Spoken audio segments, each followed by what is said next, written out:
I'm Felicia Shakiba, and this is CPO Playbook, where we solve a business challenge in every episode.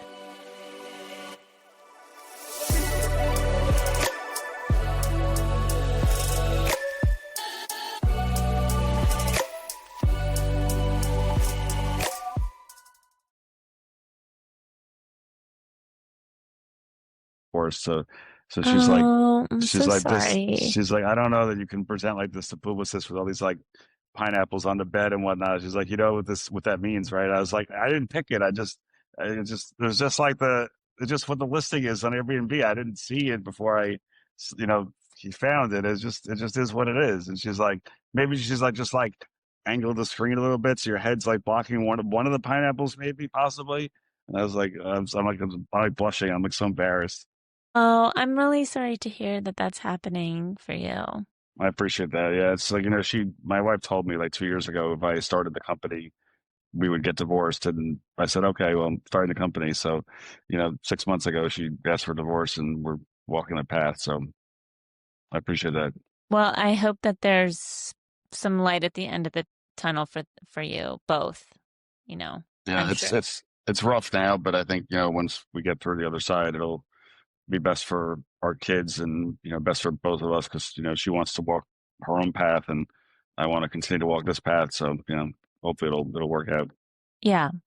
If you don't want the pineapple in the background, you can still, I think, move your camera a little bit to the right, to my right. I don't know. Other Like way. this? Yeah. Well, I guess there's both pineapples on the both. Yeah. It doesn't matter. Okay. It doesn't matter to me. Whatever you It's prefer. all good. It's all Okay. good to me. Yeah. I mean, so you've read you're up to date. We know what we're talking about here. Yeah. Let's get started. Okay. Okay. So let's see. Let me just fast forward to this guy. And here we go. Da, da, da, da. Okay, so I'm going to just share my little intro and then we'll start. Okay? All right. AI in healthcare rarely fails because of bad data. It fails because people aren't ready for the change.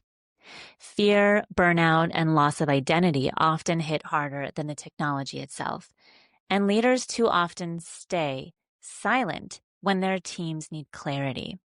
My guest today, Matt Lewis, founder and chief augmented intelligence officer of Elemental, has seen how resistance can derail even the best of AI plans. We'll explore the human side of adoption, stories of disruption, the subtle signals leaders miss, and how this TransferMental approach helps turn resistance into resilience. Matt, welcome back to the show. Thank you so much for having me, Felicia. It's such a pleasure and honor to be here. And thank you to all the folks watching and listening now and for everyone's time. So much appreciated. Absolutely. You have said that AI transformations don't fail because of bad data or tech, but because of human resistance. What are leaders misunderstanding about the emotional impact of rolling out AI at scale? Yeah, I mean, I certainly don't think it's intentional. I think people go into these large transformations with like the best ideas in mind, if you will.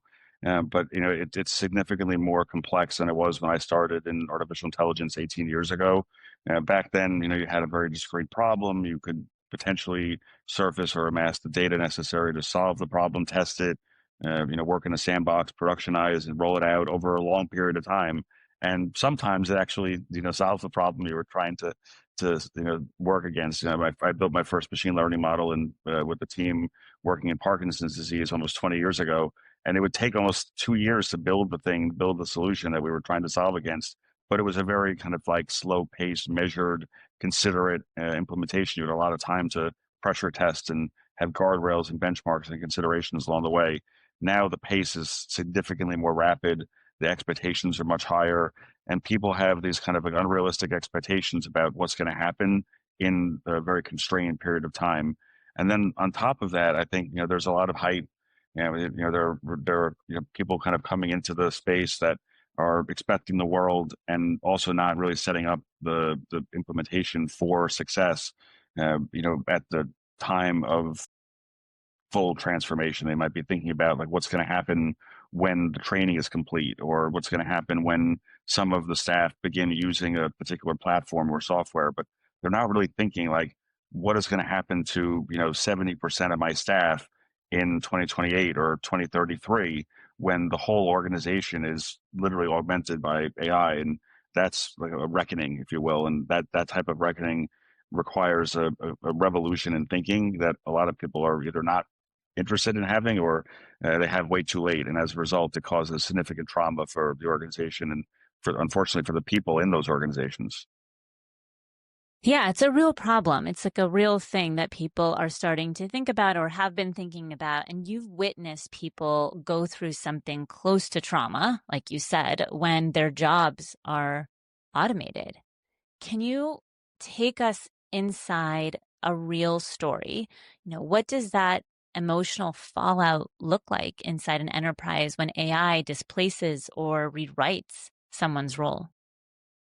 Yeah, sure. And I think, again, it's a little bit counterintuitive. Like sometimes you might think that organizations that are very well resourced financially, resourced intellectually, have significant backing or a long tail of strategy and products and services might be very well positioned to accommodate this type of transformation. And sometimes they are, but not always. It might be, because of their history that they have a kind of a consideration a priori that they need to get a lot done quickly. And as a result, they come to a team or a problem with almost kind of like an external set of expectations that are not realistic and can't be delivered.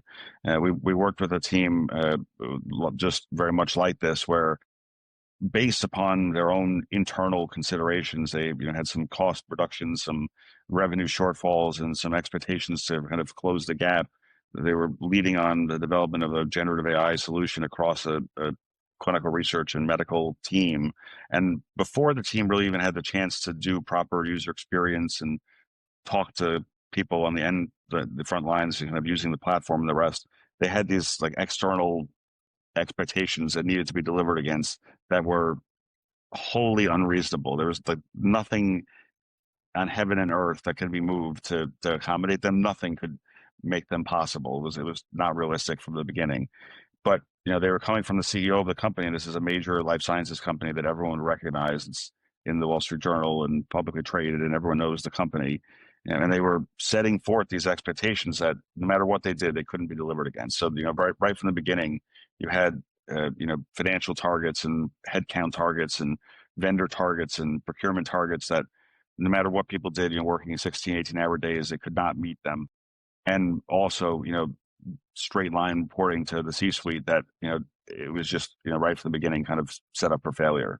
But even that was unfortunately not sufficient to kind of see what followed, because I think right from the beginning there was a discussion within this group that the solution would essentially replace or automate most of the kind of cognitive or thinking work that had been done historically by subject matter experts, by people within the team that had significant training, doctoral level training, people that are trained as pharmacists, as PhDs, as physicians, as clinicians, and without any real discussion as to how the platform would complement, extend, amplify, enhance, or augment their own capabilities.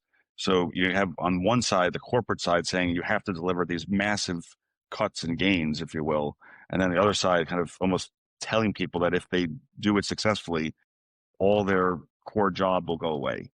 So it was not a great situation, and then they didn't really invite in the perspectives of those being augmented, if you will. They just said this is the plan, this is what we're doing, and go do it essentially. And we were the consulting partner alongside the progression of this, and just kind of almost like watching an accident happen from the far, if you will, in that we were contributing to the discussion as it happened, but they'd already kind of set the markers, and there was no real kind of adjustment to them as they followed, and it was challenging is probably a strong understatement. I'd probably use the word horrific to actually watch it, because you could see months before what was likely to happen. There's no way they could have met their expectations, most of the team directly involved from an accountability standpoint was likely to lose their job, and they did. And all the people that were actually directly involved were traumatized, for a word, because they saw kind of on the horizon what was coming that could replace them, but they had no voice to really contribute how their value could be accrued and where they could actually contribute directly in the improvement of the solution. So they were kind of like, disempowered as things were progressing forward. And it was just like the perfect storm of all the things like not to do, essentially. Oh, Um, no. and I was in my previous role at the time before I started this company, so it was like I had a kind of a front seat to all the challenges in the ecosystem that helped inspire what became our current business. But it's not uncommon. This is a very kind of consistent experience with the right plans in place. They see that there's so much promise and potential. They want to change the world, but Rome wasn't built in a day. You can't just like walk into an organization and be like, look, I want $100 million in savings and 600% headcount reduction in a week. It's just not realistic.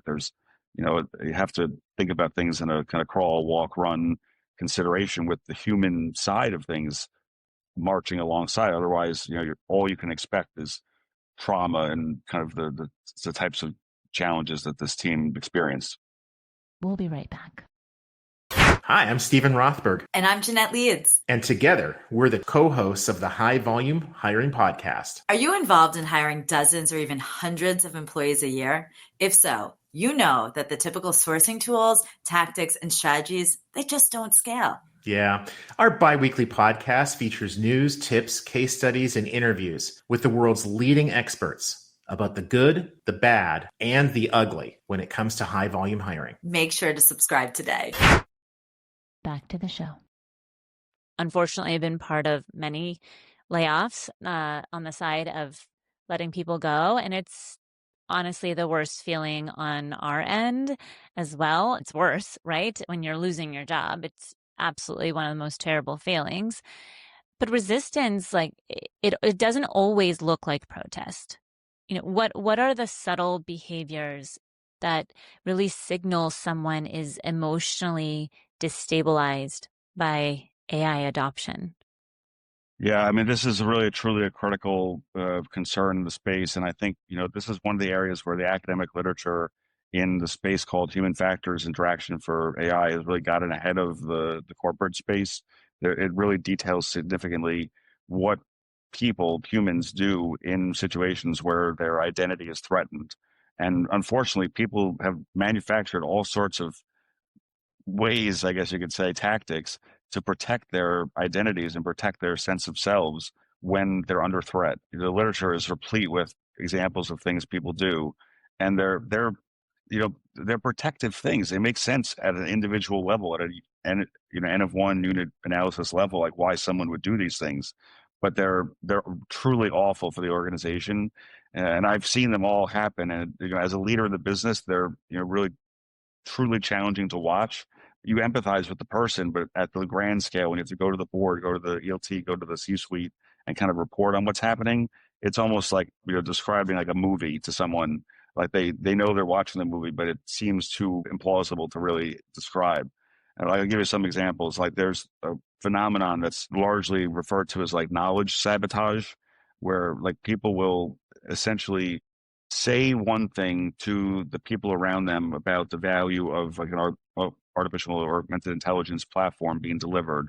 But then when they're behind closed doors, they will actively work to delimit or diminish the value of the platform so that when it's presented publicly, it looks like it's less effective.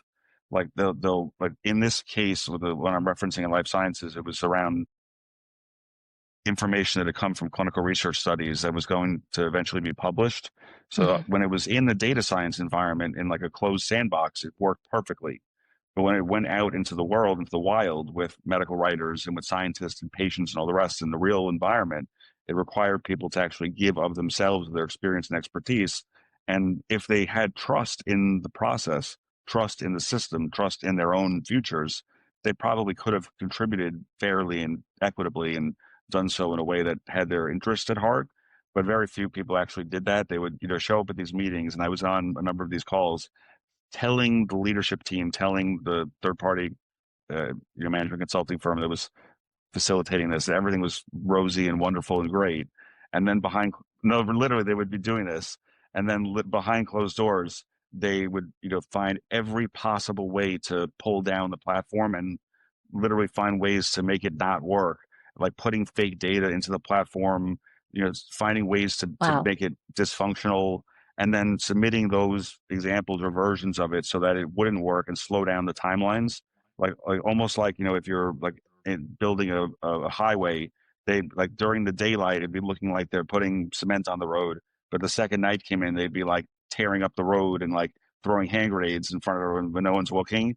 But they'd be doing it openly within their own teams because there was zero trust that the highway, if you will, was being built for them. They knew essentially that the second highway was built, if you will, to use that analogy, that it'd be all self-driving cars and none of them would have a car to drive. So it was like kind of like hidden open, if you will, and a number of other similar things where like it was almost like living like a double life. Like they, how present long one did they face. Yeah, I'm sure it's like an oh shit moment. I mean, it truly is. I'm curious, like, how long does this go on for until someone like realizes that they're doing this? And then, I mean, like, what happens when how does leadership react when that happens? I mean, it was really truly an untenable situation from the beginning because even just the way they orchestrated the whole engagement, there wasn't even like a path for consideration to gain feedback from users as the platforms were being iterated, which would be like a normal consideration for any software, any like software as a service implementation. You'd get user feedback as things were being rolled out, and typically the teams that were deeply involved would be compensated either financially or from a temporal standpoint for their engagement. But there wasn't anything like that here because they were rolling so fast, trying to get from the MVP to the prototype to the implementation, that they hadn't accommodated for like, oh, we were actually going to ask people how this is working and build their feedback into the next versions. That there was no space or time to actually like respect and reflect back what people were thinking or saying. So not only did they not, kind of purport to care, but they also didn't compensate people for trying to care and contribute. So it was like almost like insult to injury. So as people were like getting the message, either, because people weren't saying anything or they were not saying anything and then getting that message that people didn't care, they just kind of retrenched their efforts. And it got worse and worse and worse until it got to a point where things truly weren't working. And while the expectations were set so unrealistically at the beginning, by a quarter in, 2 quarters in, they were so far behind where they should have been that the writing was on the wall. It was pretty clear, at least to me and to a few other people, where this was going to go. That it was just kind of a fait accompli at that point. Wow. I mean, it's like you said, I think the reality is that it's like watching in slow motion a car crash with multiple cars. Yeah. I mean, I think it's truly unfortunate, but at the same time, it is preventable. I mean, I know when I took over as chief AI officer for my previous firm at the private equity portco that I worked at, I did this town hall across the whole organization, and a bunch of people came to me and they said, "Matt, like, this is amazing what you're saying, but I know what's going to happen. Like, like in, 3 months, 6 months, 12 months, you and like the CEO are going to come to us in Plymouth, UK, or in Singapore, or, in London, or, in Manhattan, whatever. They're going to be like, this is so successful that your entire department has been laid off and we're only keeping you, but the other 88 people are, no longer employed. Like, that's what's going to happen." And I'm like, no, that's not at all what we're saying. Like, this is meant to really complement your native expertise and human capabilities so that we can do more brilliant work together and serve our clients and customers so that they can add value. It's not at all about, replacing people, but people, I think go into these emerging technology situations with this like native fear that's been, kind of inbred in them through years of watching Terminator and other things in the mass media, where they can't possibly imagine that what's coming is going to be better than what's come before. So that's the going in proposition. They feel like fear is the only possibility. And then they go into these situations with live demonstrations, with actual engagements, where there's no space for their own concerns, where they're not getting the time to actually like experiment honestly and openly. And then they actually experience like the antithesis of what should take place. Yeah. And then it kind of reinforces their worst kind of concerns. So, okay, we know the problem is potential sabotage. In order for people to feel confident that they will have a job long enough to maybe even just find a new one, right? I mean, for as long as they can.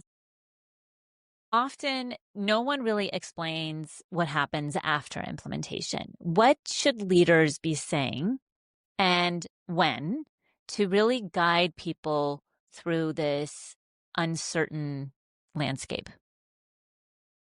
Yeah, I mean, it's another great question. I mean, I think part of it is like there used to be this concept in the earlier part of the 2000s, even 2010s, called dual transformation. And I'm an innovation person, so I grew up in this like nomenclature that large organizations had to always have kind of like a run engine of their current business, whether it was their current products or services or solutions, and they needed like a growth engine to kind of build the future.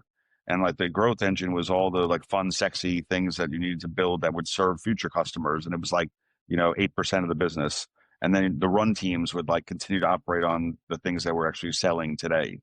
And you had to transform the current business like incrementally. Like Procter & Gamble, where I worked for 8 years, would come up with like a new line of Crest with scope. It was like a little bit innovative, but not crazy innovative.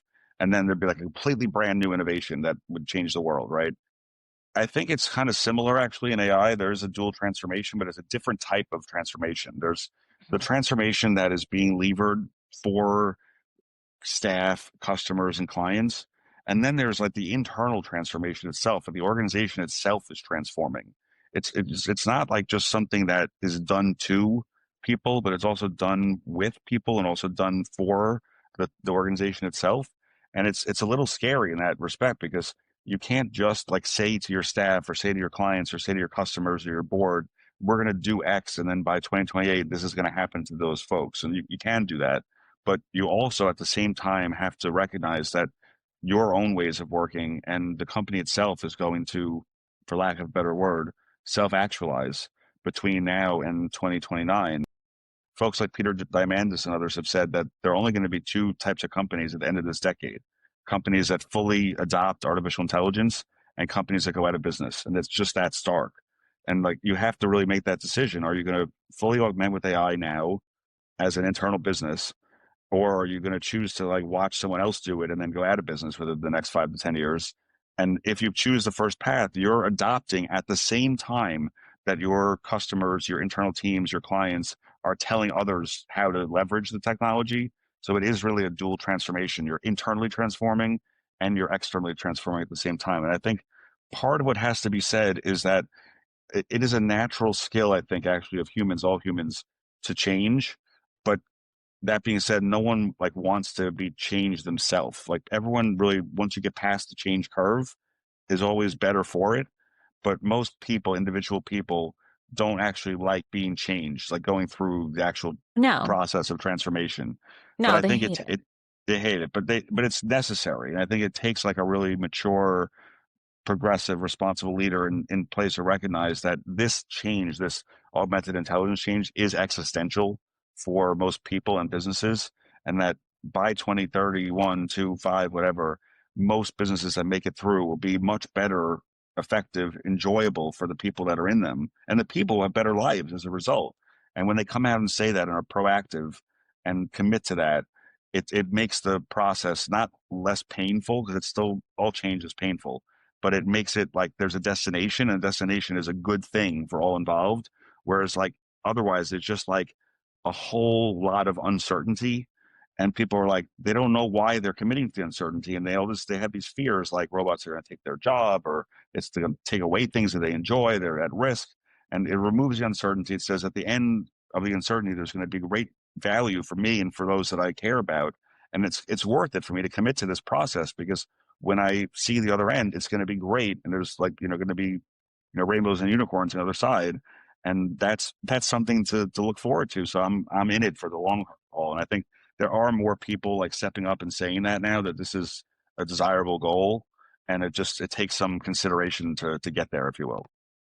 Yeah, and I think that's important. I think communication with leadership is critical in order to bring people along with them in the journey versus them feeling this ambiguity. And ambiguity, the competency of dealing with ambiguity is one of the rarest competencies that someone can hold, but people have a really hard time dealing with it.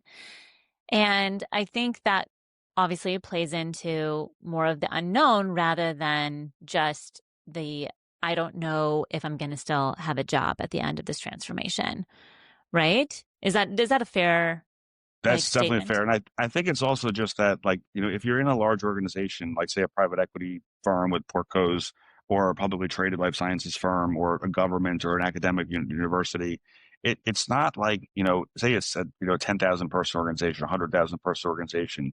It's not like every human in that organization feels the same thing at the same time or is like monolithic. Like you can't go to like company X and say, everyone has this deep uncertainty. It might be that 3% of the organization is truly concerned about like what the future holds, but maybe 97% doesn't feel that way.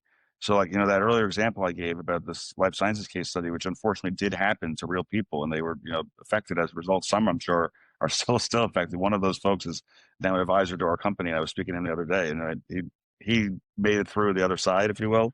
But it could have just been that instead of implementing this project, which they did implement in a New York-based team, maybe it would have just made more sense to implement it in Paris or to implement it in Hong Kong. Maybe just because of the change saturation of doing so many projects so fast in New York because of restructures and the pandemic and all these other things that they couldn't handle this, 40-second project at this time in this calendar year at this point with these people. But another part of the organization could have handled it and they would have knocked it out of the park. And I think people just kind of default to think, oh, well, we were going to give our top projects to our top people in our top offices. And that thinking worked really well 20 years ago when we only had one great project every 2 years. But now there's an amazing number of things coming down the pike, and it actually has the risk of traumatizing our top people if they can't handle it mentally and physically and temporally and financially. And we have to think a little bit psychologically about, is this person ready psychologically to handle this right now? And if they're not, is there someone else in the team that can accommodate it and actually see us through to the other side and get us the results we need? And then we can scale from there rather than getting a failure first and then demoralizing the whole organization. So I think it's important to just widen the aperture a little bit, pull back and say, it's not a, should we or should we not do this? If, is it 1 or 0? It's sometimes we should do this for sure, but where does it fit? It's about contextualization. It's about, how do we accommodate our needs with those of the organization so we can progress forward to a point of value? Yeah, it's a lot of pre-work to set up before the change. I think that makes that transformation successful. And, something interesting that you shared earlier before this, Chad, was that only 1 to 3% of people in these transformations lean into support success, which is crazy low. I mean, that's tough. You're up against a wall almost. So what can organizations do to increase that number before the culture turns toxic? Yeah, and that number comes from the World Economic Forum. There was a report that just came out this week from MIT that suggests that AI adoption is about a 5% success rate. 95% of projects fail. Wow. And they're similar because the MIT report is about that of the projects that are implemented, only 5% see value for efficiency or effectiveness. The earlier stat is more about whether people step in to kind of set things back on track or just stay in the sidelines when things are becoming shitty, to use your expression. I think a lot of it has to, a lot of it has to do with leadership and with coaching and with mentorship. The leaders in these organizations are under a significant amount of duress. And I think, people don't give that enough credit or voice truly. It's not, it's not as if the C-suite, department heads, division leads are just, walking a very casual path these days. There may have been a time 10 years ago when things were less stressful, but now a lot of these folks are working a significant number of hours. They have many pulls on their time, and they don't really know what to say, or they're actually limited or constrained by the processes and protocols of their organizations. Like when I was in my chief AI officer role, I was asked to write the first ban on ChatGPT in December of 2022. And we had to say to people, don't use ChatGPT. And then eventually, like 3 months later, my boss finally came to me and said, okay, you can relax that ban and tell people they can use it. But I would go around for months afterwards and people would still say to me, are we allowed to use ChatGPT? And I'm like, Oh, yeah, no. we relaxed this for like months ago. It's like we want to encourage innovation, but when you first tell people they can't do something, it sticks with them forever. So Hmm. like, it's hard to kind of get the horse back in the barn, so to speak, on the experimentation creativity side once you've told people no, especially in a big organization. And I think especially with leadership, with mid-level leadership, while the transformation project often is the accountability of the C-suite, the responsibility of kind of inspiring hope, ensuring that people see a brighter day, and that the value in doing this often falls like a layer or two below that to SVPs, department heads, division leads. And they, for the most part, they're really not getting a lot of support on kind of what 2 years from now is going to look like, what 5 years from now is going to look like, and not just like what it's going to look like once the training is done, but what is it going to look like organizationally. And I think there are some deep concerns, especially in manufacturing, life sciences, the government, academia, that the number of chairs at the table is going to be lower. The way that the organization chart is going to be structured is going to be more complex, we'll say. So, and that's a topic for another day, perhaps. But I think it's not fair to go to people that are directly involved in these implementations and say, just show up at the course, show up at the training, show up at the assessment, fill out these surveys, and like at some point in the future, we'll tell you what the secret is. I think we need to like be candid with them and say, look, like it's realistic that in 4 to 6 years, X% of the people in your organization may not be here, and the people that are here are going to be doing different roles than they're doing now because of the fact they're more capable and competent. And as a result, the organization is going to be able to leverage certain value points across the chain that it can't do now. And that's amazing. And we're preparing you for that future. But to not say that now does a disservice to them as leaders to be able to kind of prepare their teams for what's coming. Otherwise, they're just in the dark and they're just kind of walking the path that they don't know where they're headed. We'll be right back. Back to the show. Oh, I think also leaders just don't have a choice. If you're a leader and you want your company to survive, you have to be competitive. Everyone else is competing. You're up against a wall, right? You have to implement AI in order to stay in the ring. And the only way to do that is to, potentially be more efficient, essentially. And sometimes those efficiencies lead to some layoffs. I mean, I'm just going to say it out loud, right? Yeah. So nobody wants you to do the layoffs, and you're at risk of your team really, pointing the finger at you and being blamed. I mean, there's just almost like no win-win solution, for leaders. I agree, but I think it's better that, as consultants and as, leaders in the space, that we're transparent with leaders and with the, frontline staff. I think, someone on my team who leads a lot of our work around purpose and coaching will say that, our ultimate accountability isn't even for clients. It's for the actual people that are part of the transformation. And it's possible that someone that's with, one entity now, post-transformation, might get laid off. It's definitely realistic given the strength of the technology. But if they come out the other side of the transformation more mature, stronger, and more capable than they are today, like in 2-3 years, and they're on the job market and they're in a better role in 2029 than they are today, then that's a success for us and it's a success for them as well. Even though they're no longer employed by the group that first hired us, ultimately it helps the economy, it helps them, it helps the the organization that employs them, and like that's really the value, is that they are able to progress forward. Although it's a little hard economics of that to track how they're accruing over time. But I think if if they show up and they're like, shit, like robots are going to take my job, and then like 18 months later they're like, I want a robot to take my job because 66% of my job is pretty awful, and now I'm able to do something I didn't even know existed, and I really love it, and it's like this is what I want to do for a living. Yeah. That's a success.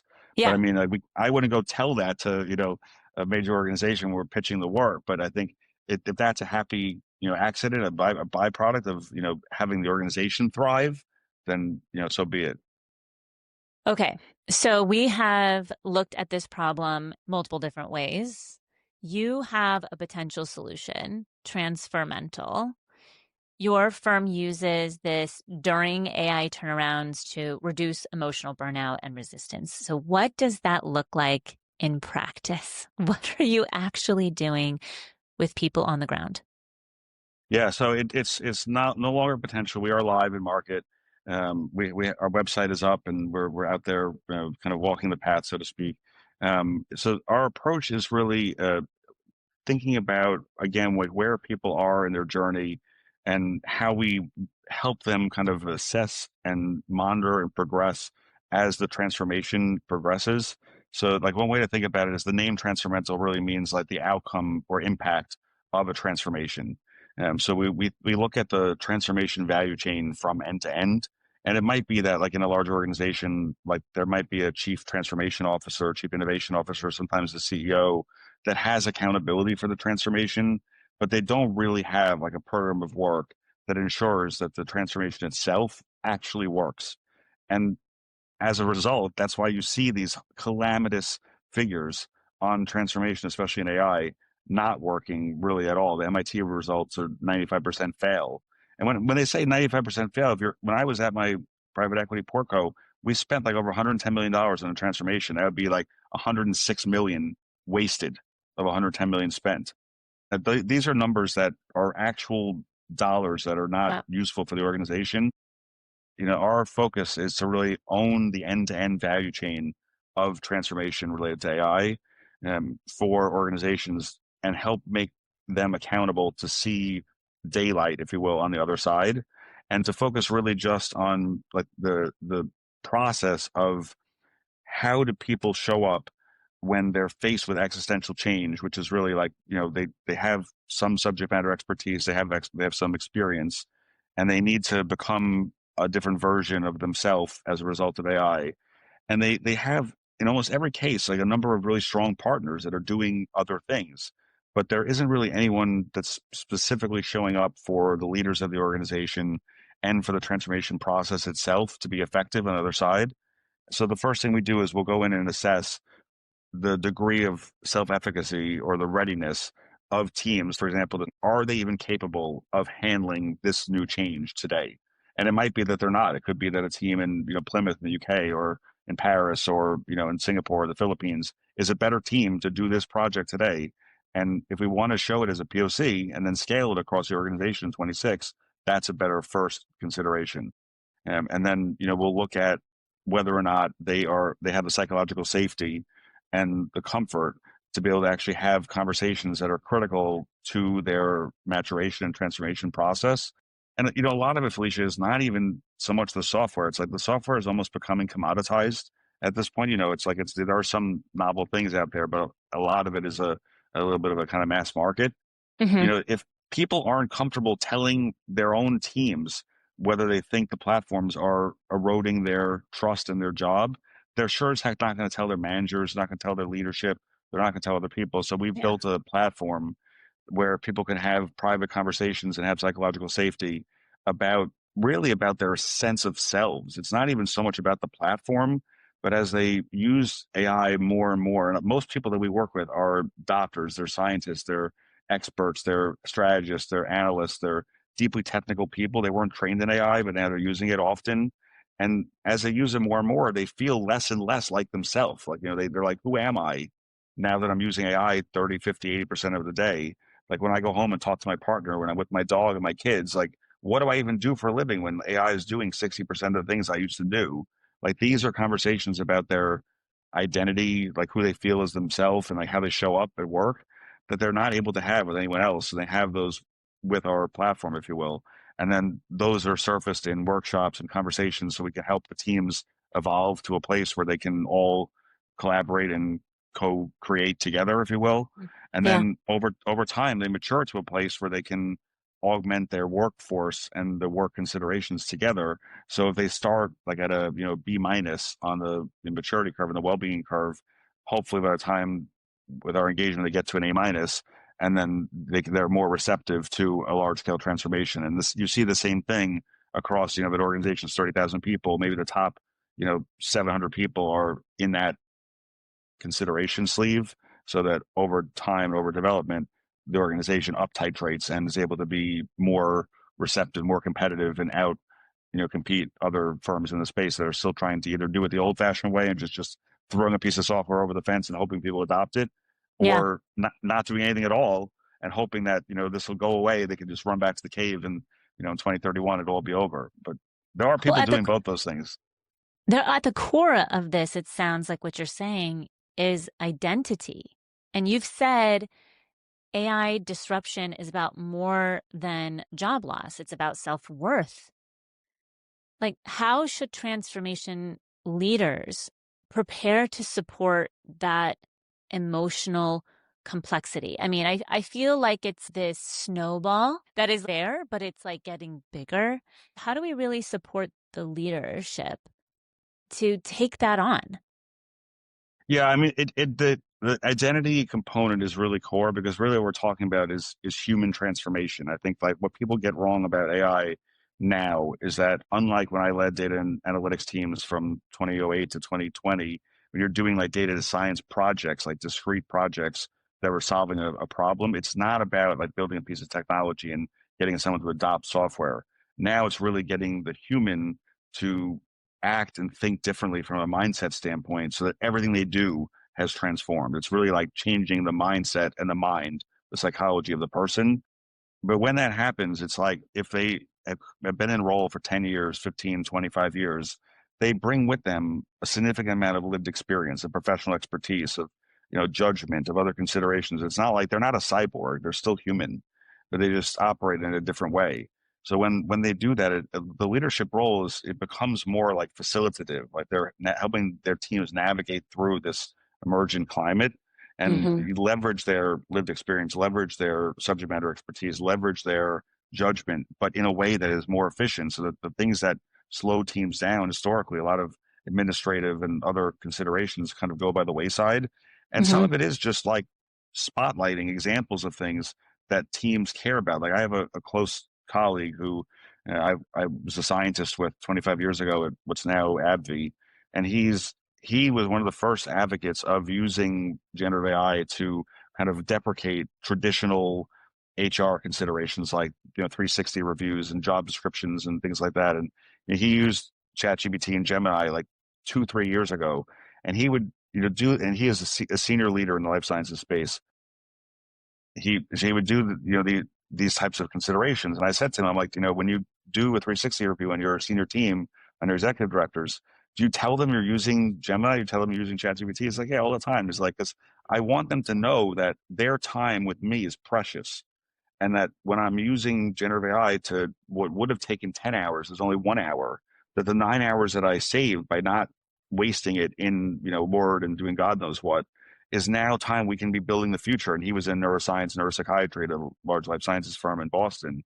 Like that's precious for our patients, for the physicians we partner with, for the clinical trial environment, for our stakeholders. And they need to know, like by leading by example, really, by him saying that it matters, that their energy is better focused elsewhere than to be doing all the crap from the last 25 years. So like doing that as a leader is one of the most important things. I mean, there are many other things that probably fall into that category of like leading from the back, if you will, helping people see what's important. But it's like by turning the spotlight towards the things that matter and away from the things that no longer matter is really critical, because a lot of people still in this workforce like are acting like what Ethan Mala calls like secret cyborgs, where they'll use AI often at work, but they're like embarrassed to tell people they're using it. So they'll use it like maybe 10 hours a week, but they won't tell their manager, they won't tell their colleagues, they won't tell their partner. It's like they're ashamed that they're doing it. So they do it, but they pass their work off as their own, but it's really AI. And when someone like my colleague steps up and says, look, you should tell people exactly what you're doing transparently, it makes you a better you by using this, because it gives you 8 to 10 hours back a week to knock it out of the park with the things that you're exceptional at. And by doing that, it adds value to the company. It makes you eligible to earn a greater salary, to get a promotion, to do side projects. Like that's the type of leadership that's exceptional and so necessary now. It's the courage to show people what like being a better human means in the age of AI. Wow, this is a really good conversation, Matt. I mean, there's so much you've got me thinking about. And I'm sure our listeners, I mean, I would be surprised if our listeners didn't hear this entire episode, but I feel like there's so much work to be done in this space around change management, transformation, adoption. What does this new organizational design look like? How complex it might be, how to upskill professionals to leverage AI technology and implement and integrate. I mean, there's just so much work to be done. So thank you for shedding a stunning light on this critical problem that many people are dealing with, sometimes in silence. And it was worth, saying out loud and talking about. And if we don't talk about it, then people are dealing with it alone. And that's not good. That's not healthy for anyone. So thank you again for coming back to the show and sharing everything that you've been doing. Thank you again so much for having me. Again, it was such a pleasure. I really enjoyed the conversation. Thank you for all the research as well. I really enjoyed the challenging but important questions. It is a challenging time for a lot of people, and I think there is hope, but we have to work hard to get through to the other side, if you will. But just for folks that are looking at what our team is doing, we're just at TransferMental.ai, all one word, .ai. But happy to walk the path and chat with anyone that's interested. Thank you again so much. Really appreciate it. My pleasure. If today's episode captured your interest, please consider sharing it with a friend and leaving a review. To learn more about how CPO Playbook can support you or a leader you know with executive coaching or organizational transformation, visit us at cpoplaybook.com. Your support as a subscriber means the world to us, so thank you for tuning in. I'm Felicia Shakiba. Let's connect on LinkedIn.